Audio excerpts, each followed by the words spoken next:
Up by over 325% over the past 5 trading days, is BuzzFeed the start of an early AI bubble? Send it to the frickin' moon, idiot.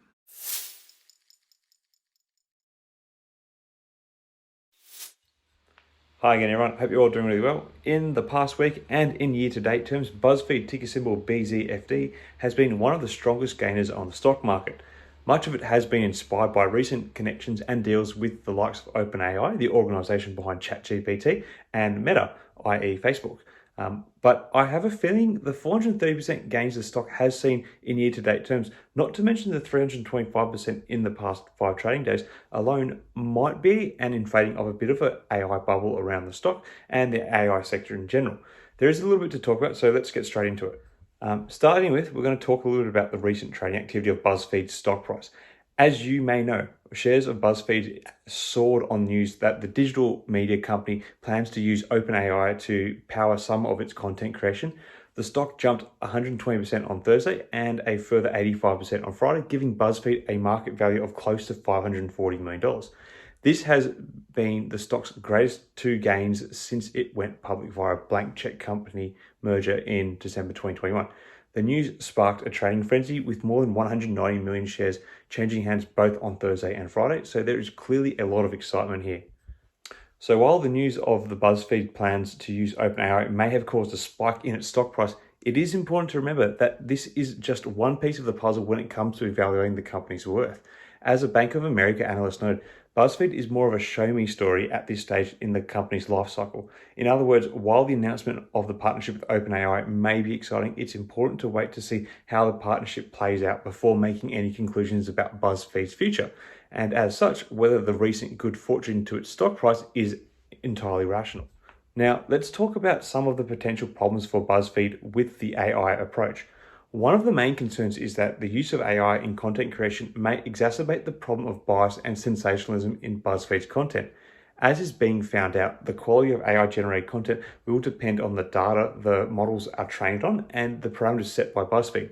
If the training data is biased or the parameters are set in a way that prioritizes clickbait or sensationalism, the AI generated content may also be biased or sensationalized, which may continue to exacerbate the problems that have plagued BuzzFeed in this area going forward with the AI approach as well. Another concern is that the use of AI may lead to a reduction in the numbers of human employees at BuzzFeed, which could be good for the bottom line in the short term, but might not be good for the quality of the product.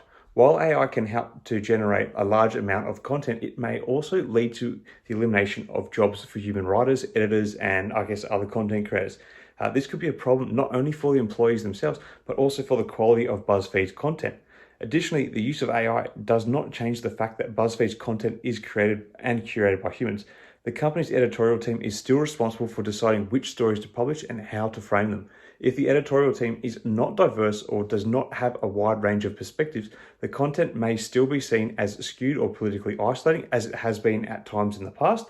And with less human perspectives potentially working for BuzzFeed, we could really be looking at building an AI-powered hive mind over there. Finally, let's talk a little bit about the perception of BuzzFeed's content. As you may know, a lot of people have a bad view of BuzzFeed because it is seen as having skewed content that is politically isolating. While the use of AI may help to improve the quality and authenticity of BuzzFeed's content, it is unlikely to completely eliminate this perception. In other words, to address the problem, BuzzFeed would need to take a more holistic approach that includes not only the use of AI to generate content, but also focusing on diversity and inclusion in its workforce and editorial processes, as well as actively working to address and correct any biases in its content. Now, this moves me on to the earlier Meta deal that BuzzFeed signed late last year. BuzzFeed is going to be generating content for Facebook, and Facebook is supposedly a platform for all voices. Will there be some requirement on BuzzFeed to have more centered content as part of the deal? Or will Facebook also bring on board other content curating services to provide an array of perspectives in this attempt to boost engagement on their stagnating platform? If the BuzzFeed deal with Meta doesn't deliver the return in user engagement that the company wants, will that mean that this is just a one-off deal? I guess time will ultimately tell. And then again, we need to ask questions, has this been overbaked into the stock price lately? Anyway, in conclusion, while the recent activity in BuzzFeed's stock price may be exciting, it is important to remember that this is just one piece of the puzzle when it comes to evaluating a company's worth. Additionally, while the use of AI may have some benefits for BuzzFeed, it is also important to be aware of the potential problems and challenges that the AI approach may pose, which is why I think we need to be careful when assessing the recent gains that the BuzzFeed stock has been experiencing. Anyway, let me know your thoughts on the recent BuzzFeed rally in the comments below. Is it too inflated, or do you think we are going to see a continuation, or will it indeed crash? Until next time, everyone, may the markets trade in your favor. Cheers.